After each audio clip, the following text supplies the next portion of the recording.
अस्सलाम वालेकुम viewers, I am Hina Mahjabeen. I hope you all will be fine. हम study कर रहे हैं MGT 201 फाइनेंशियल मैनेजमेंट का कोर्स, जिसका है module number 5 financial analysis tools and topic number है 96 प्रॉफिटेबिलिटी एनालिसिस पार्ट नंबर 3। और प्रीवियस लेक्चर से ही हम प्रॉफिटेबिलिटी रेशोज़ पढ़ रहे हैं और मैंने आपको प्रीवियस लेक्चर में ही ऑलरेडी बता दिया था कि जो फार्मूलाज मैं आपको इस लेक्चर में बता रही हूँ वो नेक्स्ट एग्जाम्पल में अप्लाई करेंगे। बट टुडेज़ लेक्चर स्टार्ट करने से पहले अगर आप मेरे चैनल पर न्यू हैं देन प्लीज़ मेरे चैनल को सब्सक्राइब कर दें और बेल आइकन को क्लिक करना मत भूलेगा, ताकि upcoming lectures, different assignments, quizzes और पेपर्स के नोटिफिकेशंस आप तक पहुंच जाएं। लाइक भी कीजिएगा, शेयर भी कीजिएगा। ओके जी, let's start from today's lecture that is about profitability ratios and we have to apply them in example.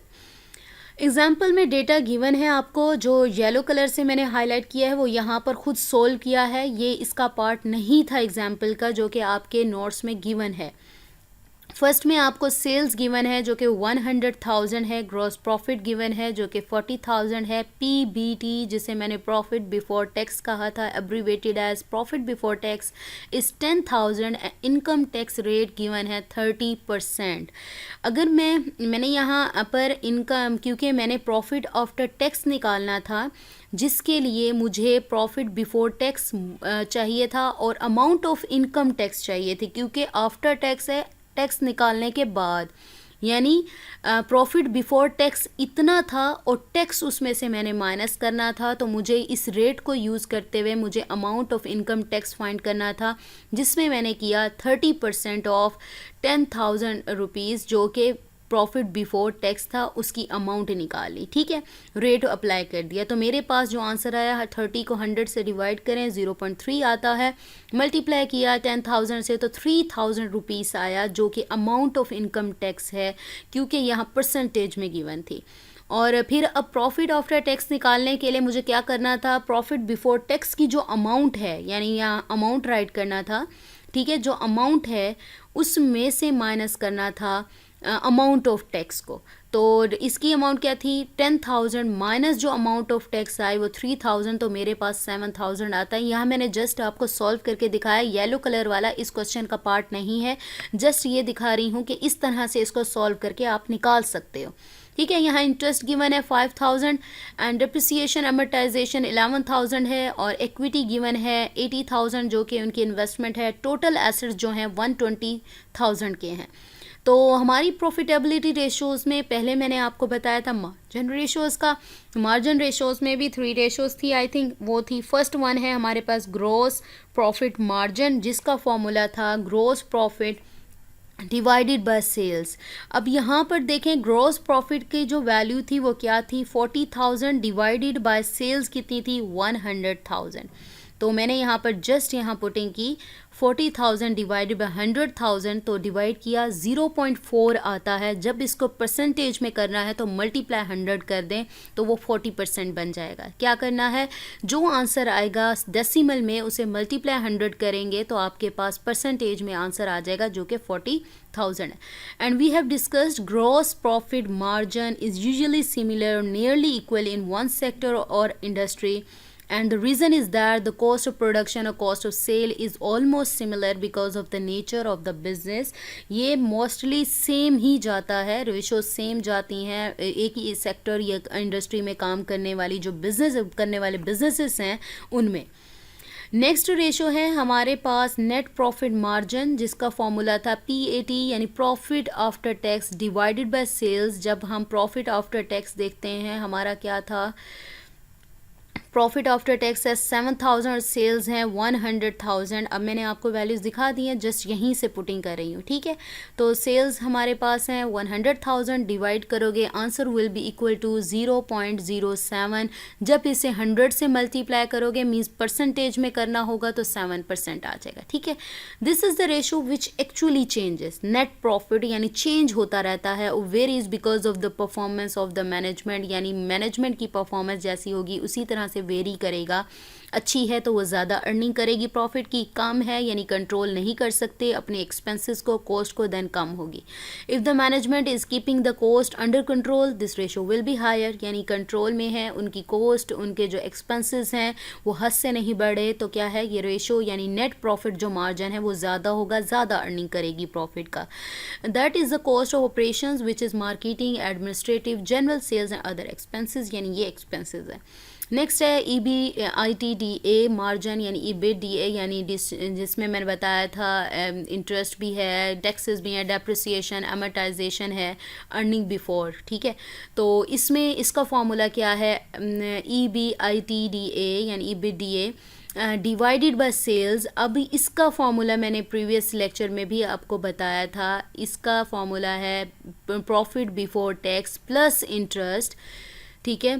तो प्लस डिप्रिसिएशन है, अमोर्टाइजेशन, प्रॉफिट बिफोर टैक्स आपको दिखा दूँ 1000 है, यहाँ पर देख लेते हैं हम, ये देखें डिप्रिसिएशन अमोर्टाइजेशन आपके पास 11,000 है और बिफोर टैक्स 10,000 है, अगर आफ्टर देखना होता तो ये होता, और सेल्स कितनी है 100,000 है। यहाँ पर ये सारी वैल्यूज़ गिवन है, आप यहाँ से ले सकते हैं, अब मैं अगेन एंड अगेन नहीं दिखाऊंगी, ठीक है।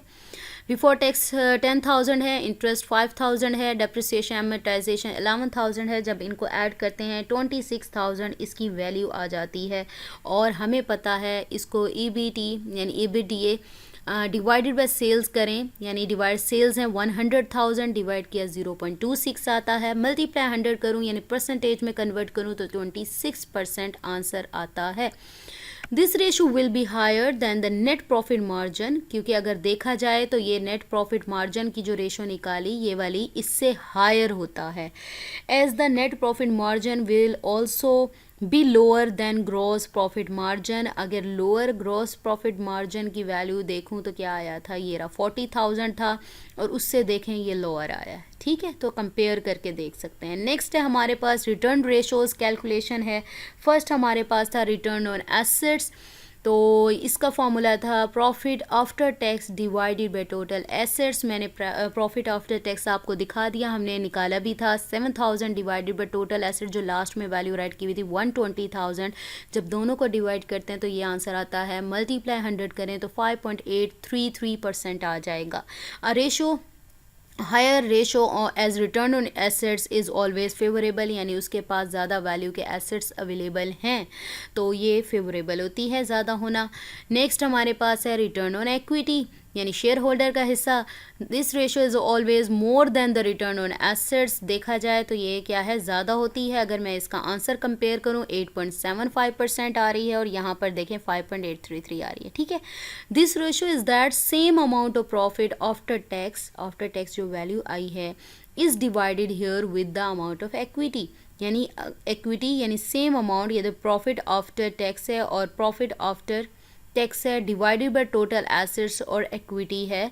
टोटल एसेट्स में इक्विटी प्लस डेप्ट मिलाकर टोटल एसेट्स बनते हैं और यहाँ पर profit after tax same amount है, जस्ट इक्विटी से किया है तो इसलिए ये ज़्यादा होती है, ठीक है। The equity which is the part of total asset, then we divide the profit after tax with the one portion of asset, यानी assets का एक portion, debt plus equity मिलकर total assets बनाते हैं तो हमने एक portion से divide किया है, which then it is obvious we get more percentage or value. So the return on equity is always greater than return on assets because of the formula that we are applying. तो यहाँ पर देख लें, divide किया, equity की value 80,000 है, 7,000 मैं already दिखा चुकी हूँ। जब डिवाइड करेंगे तो आंसर ये आएगा और मल्टीप्लाई 100 कर दो तो ये आंसर आ जाएगा।